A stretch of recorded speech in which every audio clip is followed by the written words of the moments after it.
آقا کریم صلی اللہ تعالیٰ علیہ وسلم نے ارشاد فرمایا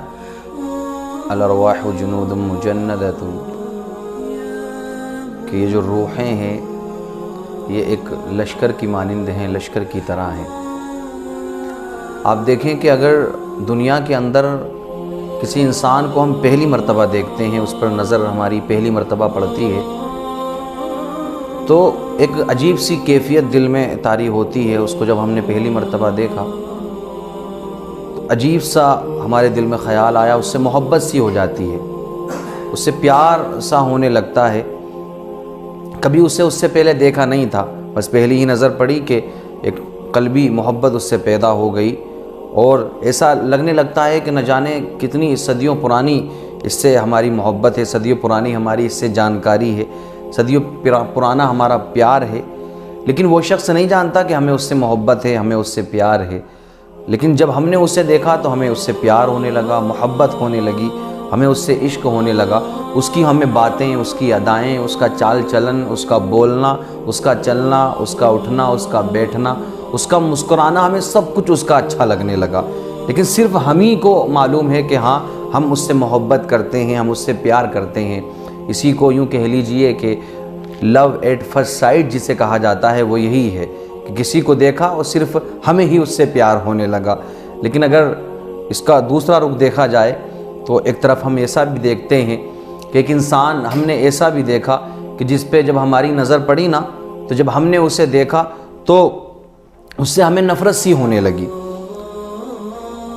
ہم نے اس سے پہلے اسے کبھی نہیں دیکھا تھا، لیکن اس سے نفرت سی ہونے لگ جاتی ہے۔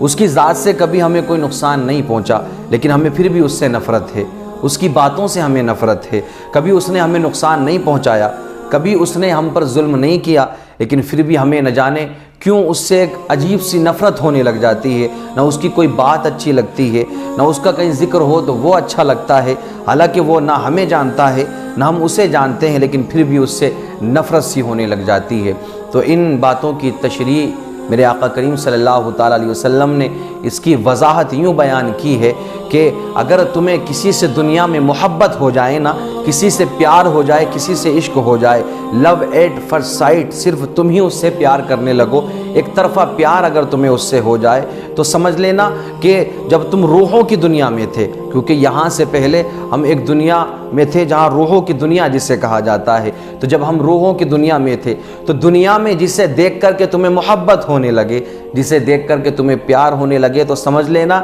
کہ روحوں کی دنیا میں بھی وہ تمہارے بہت زیادہ قریب تھا، روحوں کی دنیا میں بھی تم اس کے بہت زیادہ قریب تھے، تم اس سے بہت زیادہ قریب تھے۔ اب دیکھیں ناظرین کرام کہ آج ہم اللہ کے ولیوں سے محبت کرتے ہیں، آج غوث اعظم کی محبت کو اپنے دل میں بساتے ہیں، آج اجمیر والے غریب نواز سے ہم محبت کرتے ہیں، آج بریلی کے اعلیٰ حضرت سے ہم محبت کرتے ہیں، آج کلیر کے صابر پاک سے ہم محبت کرتے ہیں، آج ہم کی چھوچا مقدسہ کے مخدوم اشرف جہانگیر سمنانی سے محبت کرتے ہیں، آج ہم داتا گنج بخش لاہوری سے محبت کرتے ہیں۔ یعنی جتنے بھی اولیاء کرام ہیں، جتنے بھی اللہ کے ولی ہیں، ان سے محبت کرتے ہیں۔ تو کوئی یہ نہ جانے کہ یہ کوئی نیا رشتہ ہے، نہیں، بلکہ یہ تو صدیوں پرانا رشتہ ہے، یہ تو ہماری پرانی محبت ہے، یہ تو صدیوں سے چلی آ رہی وہ محبت ہے، اور انشاءاللہ العزیز ان اللہ کے ولیوں کی محبت ہمارے سینے میں جب تک ہم حیات ہیں تب بھی رہے گی، اور ہمارا یہ ایمان ہے کہ مرنے کے بعد بھی ان ولیوں کی محبت ہمارے کام میں آئے گی، اور ہمارا یہ ایمان ہے کہ ان سے ہم صرف یہی محبت نہیں کرتے بلکہ آقا کی حدیث کے مطابق ہم ان سے ارواحوں کی دنیا سے ہی محبت کرتے ہیں، روحوں کی دنیا سے ہی ہم ان سے پیار کرتے ہیں۔